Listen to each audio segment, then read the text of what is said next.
Muito bem, foi rapidinho, a gente já está de volta.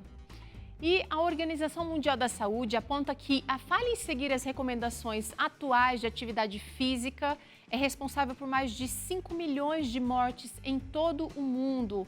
Isso a cada ano, em todas as faixas etárias, viu? Atualmente, mais de 23% dos adultos e 80% dos adolescentes não são suficientemente ativos fisicamente. Onde é que você está aí nesse panorama de atividade física? Você está entre os que são mais ativos ou entre esse enorme número de 80%?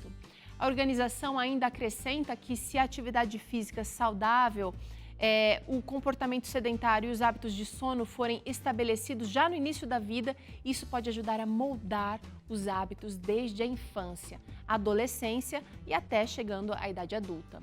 E é sobre isso que a gente quer conversar hoje com o mestre e educador físico Leslie Andrews Portes, que está aqui com a gente. Vamos fazer através de videochamada, mas ele vai responder a sua dúvida sobre esse assunto.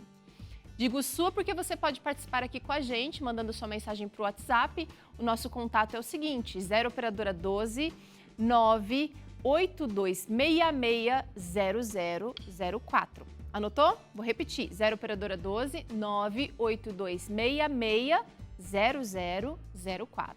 Você ainda pode apontar a câmera do celular aqui para o QR Code aparecendo aqui na nossa tela e você vai ser direcionado aqui para o nosso WhatsApp.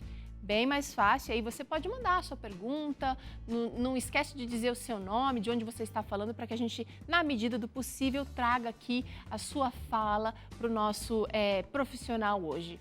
Professor Leslie, tudo bem? Tudo bem, muito obrigado pelo convite. Eu é que estou super feliz de tê-lo aqui com a gente, falando sobre um assunto tão necessário. Nossas crianças precisam do cuidado, da atenção. Não é fácil manter a nossa saúde em dia, estimular os nossos pequenos, mas essa é uma conversa tão necessária, tão essencial, que eu estou bastante grata pela sua participação aqui hoje. Muito obrigado. Sem dúvida alguma, é um assunto sério, porque essas prevalências que você citou, além das prevalências de obesidade que a gente tem percebido no mundo todo, colocam o assunto de forma muito séria e precisa ser discutida. Agora, professor, antes da gente começar a nossa conversa, a gente fez uma enquete nas redes sociais, porque todos os dias a gente tenta deixar os nossos filhos mais saudáveis, né? Seja com alimentação, seja com atividade física, e a gente foi perguntar para os nossos internautas o que é que eles estão fazendo para alcançar esse objetivo. Vamos ver. Quem é pai ou mãe conhece bem os desafios que giram em torno da criação dos filhos. Preparar um ser humano para o futuro, não é nada fácil. A saúde deles também depende daquilo que observam e aprendem dentro de casa. É por isso que fomos às nossas redes sociais para perguntar aos nossos internautas como eles ensinam os filhos a serem saudáveis. A Natália contou pra gente que plantou uma horta em casa. Além disso, comprou livros que falam sobre a importância dos alimentos e o bom funcionamento do corpo. Ela fala sempre sobre a importância dos 8 remédios naturais e depois coloca tudo em prática. Que mãezona, hein, Natália? Parabéns! Já a Fabiane desabafou. Ela disse que até tenta, mas o amor pelo açúcar e pela farinha acaba deixando os ensinamentos na teoria e não na prática. Calma, Fabi, hoje é o seu dia de pegar dicas maravilhosas aqui com a gente para mudar essa realidade. A Ana Raquel usou a seguinte estratégia. Ela conta que aos poucos vai oferecendo novos sabores e texturas. Assim, acredita que o paladar da criança vai se adaptando. Boa, Ana! Cada sabor é uma nova experiência. A Juliana disse que na casa dela, os adultos ensinam as crianças a serem saudáveis dando o exemplo. Ela confessou que às vezes comete alguns deslizes, mas completa dizendo que o importante é não desistir. Isso mesmo, Ju, nem que essa mudança tenha que acontecer aos pouquinhos, né? A Simone deu uma outra dica maravilhosa. Ela convida a filha a participar do preparo dos alimentos. Desse jeito, a pequena vai criando mais contato com receitinhas saudáveis. Fiquei curiosa para saber que receitas são essas. Depois manda foto pra gente, viu, Simone? A Miriam ensina os pimpolhos a comerem frutas, verduras e legumes, além de evitar o consumo excessivo dos alimentos. Na casa dela, todo mundo evita refrigerantes, alimentos embutidos e frituras. A saúde da criançada agradece, Miriam. E para finalizar, o Guilherme também comentou: se eu quero que minha filha seja saudável, também tenho que ser saudável e transmitir isso para ela. Ela vai querer comer aquilo que eu como e vai me imitar em cada detalhe. É verdade, Guilherme, a criançada nos observa o tempo todo. A gente sabe que cada criança é diferente, assim como a realidade de cada família, né? Mas não é por isso que temos que deixar de priorizar a saúde dos pequenos. Tá tendo dificuldade de ensinar o seu filho a ser mais saudável? Então fique ligado no programa de hoje. Adorei as respostas. Professor, diz aí pra gente, qual que é a importância da aptidão física? Enorme. Todos esses depoimentos só reforçam a ideia de que a aptidão física, a atividade física... A aptidão física é a capacidade da pessoa realizar atividades da vida diária sem fadiga excessiva, com disposição para até mesmo usufruir das horas de lazer. E para isso, quanto mais atividades físicas a pessoa realiza, mais a aptidão física aumenta. E quando a gente fala de aptidão física, falamos de força, resistência, flexibilidade. Então, quanto mais variada for a atividade física, mais componentes da aptidão física serão desenvolvidos e aprimorados. Legal. E o que os pais podem fazer para melhorar, então, essa aptidão física? Pois é, uma das pessoas que deu depoimento foi ao ponto. O exemplo é fundamental. Crianças são imitadoras por excelência. Quando os pais querem brincar, jogar, quando os pais estão se divertindo, rindo, as crianças largam qualquer coisa para fazer juntas. Além disso, criar um ambiente propício para a atividade física, né? Se a pessoa mora num condomínio, procurar locais onde a criança possa brincar, correr, saltar, possa subir em árvores. Normalmente esses locais têm um playground, têm brinquedos.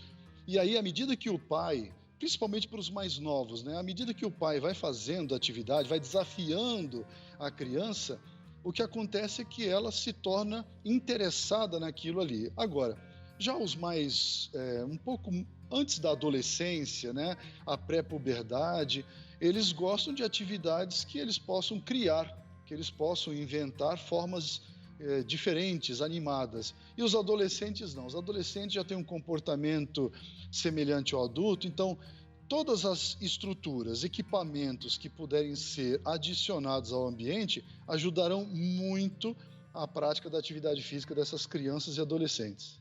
Muito bom. Professor, como é que a gente consegue medir ou avaliar a aptidão física de uma criança ou de um adolescente? Para eu saber se meu filho e minha filha estão ali dentro de uma normalidade ou se eu preciso desse estímulo a mais. Existem vários testes, né, que são feitos normalmente por professores de educação física nas escolas. Muitos desses testes as crianças já aprenderam, são capazes de realizar em casa com auxílio dos pais. Outros testes podem ser aprendidos consultando livros de educação física, isso não é difícil. Mas eu diria que quando a criança consegue subir, quando ela consegue deslocar o peso do próprio corpo, esse é um bom teste. Então, desafiar uma criança para subir num aparelho, subir numa árvore, correr. Se a criança ela brinca, a gente percebe que ela está cansada, suada, vermelhinha, ofegante, mas mesmo assim está disposta, esse é um bom indicador de que ela tem uma boa aptidão cardiorrespiratória. Se ela consegue usar o corpo, né, o dela, conduzir o peso subindo num objeto, num aparelho, na árvore, isso indica que ela tem força. Além disso, a flexibilidade, né? A criança que consegue se alongar, consegue se esticar, alcançar partes do corpo, objetos, ou mesmo no solo, isso tudo mostra que a criança tem uma boa flexibilidade. Então, brincadeiras que envolvem resistência indicarão aptidão cardiorrespiratória. Quanto mais tempo, mais disposição, maior a resistência aeróbia. Quanto mais a criança consegue movimentar o seu corpo, se sustentar, ficar pendurada, indica que ela tem uma boa força. São testes caseiros, além dos testes que são feitos nas escolas, né? Legal, gostei bastante disso. Agora, como é que a gente faz para prevenir o estilo de vida sedentário? Porque depois que o mau hábito já está ali instalado, depois que a obesidade já está chegando, já está batendo a porta, a coisa fica muito mais difícil de ser revertida, professor. O que a gente pode fazer para não chegar lá? Uma coisa que a gente tem percebido nas pesquisas, né? Quando eu falo pesquisas, as nossas pesquisas aqui na universidade, com um grupo de estudos em exercício físico, estilo de vida, promoção da saúde, o que a gente tem percebido é que grupos de crianças, adolescentes, eles, principalmente grupos semelhantes, se motivam. E olha, Teru, uma coisa que é importante que as pessoas saibam, nós temos comparado escolas públicas e escolas privadas que têm mais equipamento. Então, nem sempre levar uma criança a combater o sedentarismo depende de equipamentos. Então, um trabalho em equipe, crianças com peso semelhante, com gostos semelhantes, crianças animadas, que gostam de brincar, gostam de desafios, isso vai motivar e vai combater o sedentarismo. Além disso, temos as escolas esportivas, natação, ensinar a luta, né, o judô, outras modalidades esportivas, os esportes coletivos. Essas atividades são muito desafiadoras e acabam motivando a criança a deixar a tela, né, os videogames, a televisão e etc., e praticar atividades físicas. Eu diria que existe hoje uma gama muito grande de opções. Quem sabe o maior desafio seja o pai procurar no seu entorno esses locais ou grupos que possam se ajudar. Muito legal, você já deu aqui um monte de ideias, os pais já estão pensando aí. E tem muitas dessas atividades que são oferecidas pelas prefeituras, aí, pelos municípios. Então, nem sempre, como o professor acabou de dizer aqui, você vai depender de recursos extras para fazer. Outras vezes, sim, você vai precisar investir um pouquinho. Mas, olha, eu acho que vale a pena, porque depois os efeitos colaterais de um transtorno de estilo de vida são muito mais caros e a longo prazo. Agora é o seguinte, a gente preparou aqui, professor, uma tela mostrando quais são os benefícios das atividades esportivas e eu vou começar, queria que você comentasse cada um deles pra gente. Olha, o crescimento saudável fica garantido. Isso é muito importante. Todos os pais, professores devem saber que o crescimento depende da atividade física. Sem a criança secreta menos hormônios relacionados ao crescimento. O mais importante é o hormônio, o GH, o hormônio do crescimento.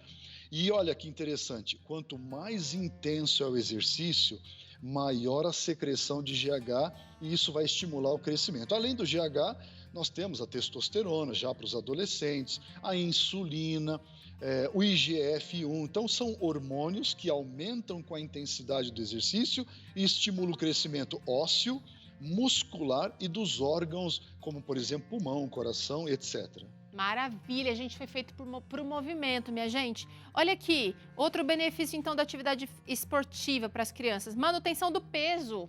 Aliás, esse é um problema que está quase se tornando uma pandemia mundial também, né? Sim, infelizmente é uma pandemia. A OMS, a Organização Mundial da Saúde, classifica o sobrepeso e a obesidade, né? O sobrepeso antes, depois o estágio mais grave, a obesidade, como uma pandemia. Independente da sociedade, da população. Países ricos e países pobres estão enfrentando esse desafio. E aí, quanto mais tempo a criança ficar em atividade física, mais energia em quilocalorias ela vai gastar. Tá. E isso é o que vai fazer reduzir o peso corporal, manter um bom peso. Muito bom. Olha aqui outro benefício da atividade esportiva para as crianças, melhora a autoestima.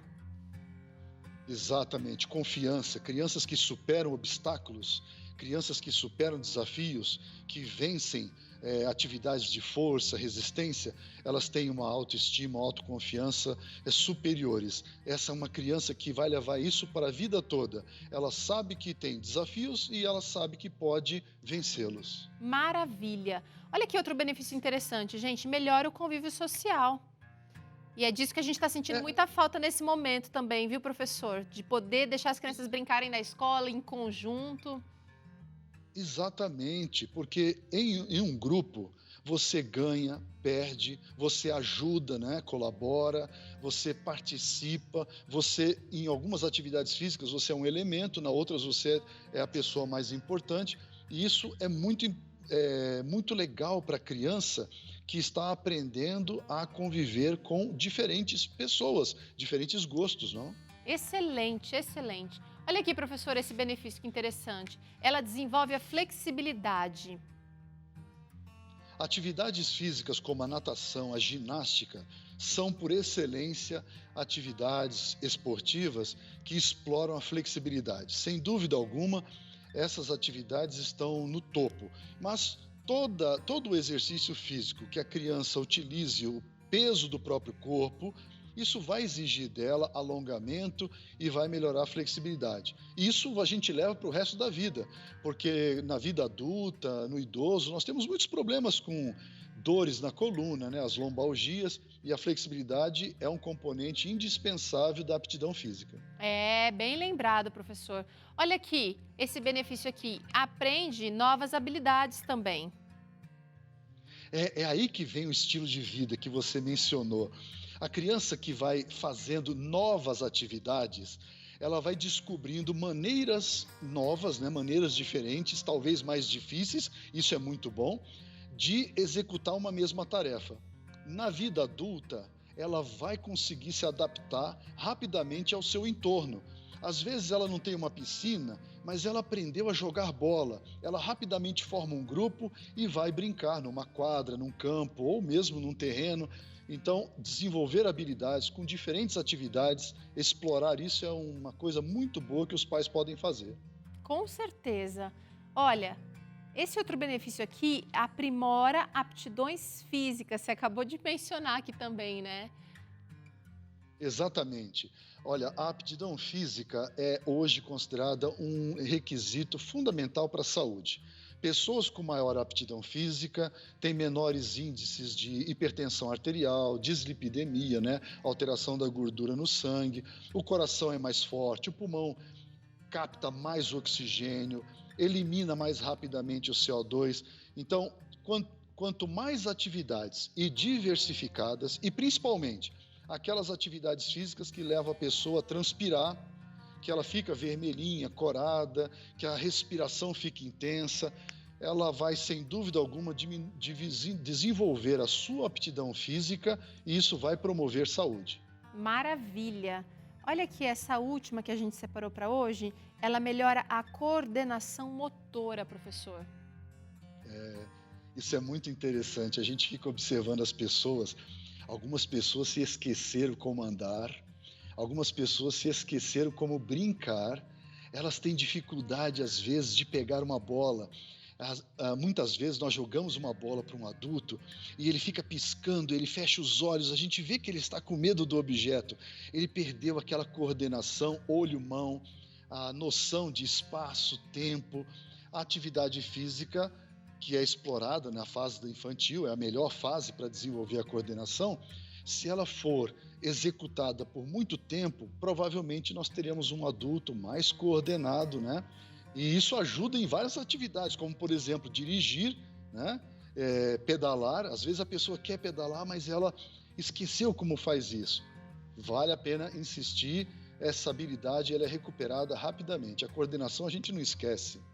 Professor, a gente acaba tendo muitas atividades ao longo do dia, os pais podem se perguntar quanto tempo que eu preciso deixar meu filho se exercitando ou se mexendo por dia. Às vezes mora num apartamento pequeno, então precisa descer, precisa de supervisão. O que é recomendado? É uma pergunta interessante. Para um professor de educação física, eu vou dizer o mesmo tempo que ele fica na escola. Tá. Sem dúvida alguma. Quanto tempo ficou na escola? 4 horas? Então, 4 horas de atividade física. Mas tudo bem. Não vamos exagerar.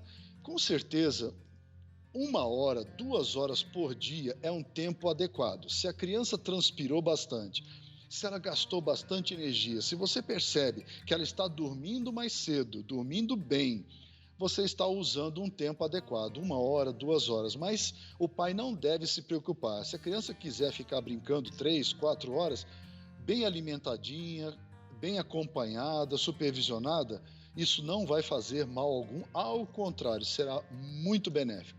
Muito bom mesmo. Você que tem filhos, invista tempo. Eu sei que às vezes é cansativo, mas vai valer muito a pena para a saúde dele ao longo de toda a vida. Professor Leslie, quero te agradecer a participação aqui no Vida e Saúde hoje, agradecer também ao NASP, ao mestrado em promoção da saúde que acontece aí no NASP, e quero te dizer que as portas estão abertas para quando a gente puder conversar novamente. Quero a sua participação aqui, viu?